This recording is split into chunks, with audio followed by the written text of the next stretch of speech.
دا په پکتیا کې د والیبال سیالیو پایلوبه ده. احمد ابا ولسوالۍ کې د تیرو 20 ورځو راپدې خوا یادو سیالیو دوام وکړ چې پکې 40 لوبډلو د 4 ولایتونو څخه برخه اخیستې وه. او موخه هدف همدغه و چې له نشهیي موادو نه او له ناوړه کارونو نه دا نوي ځوانان راوګرځوو تر څو د لوبو سره تشویق شي، تشویقي بڼه واخلي.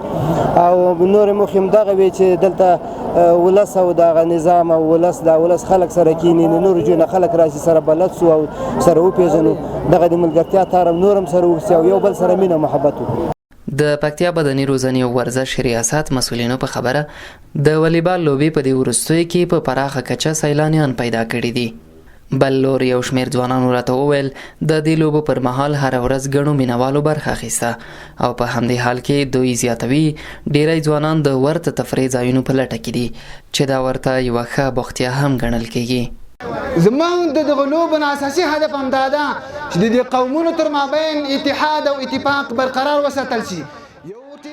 یو ټیم له خوست راځي، بل له پکتیکا راځي، بل له شمال راځي.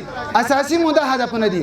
دلته ډېری خلک اړتیا لري تفریح وکړي، ځکه دلته ډېر خلک راتله او دا یوه ښه زمینه ده. کرکټ والیبال ډېری ځوانان کې مصروف وي، ساعت کې تیر وي، دلته له یو بل سره ساعت تیر وي، مصروف وي. په آینده کې زموږ لوبغاړي پلان لري چې ملي لوبډلې ته لار پیدا کړي، ځکه درې وارې زموږ 5 یا 6 لوبغاړي سلیکټ شوي دي افغانستان والیبال لیګ ته.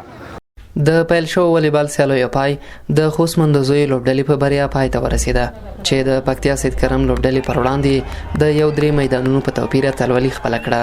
د مخکښې لوبډلې لپاره یو شمېر د ستاینې لیکونه او مادي ډالۍ هم ورکړل شوې.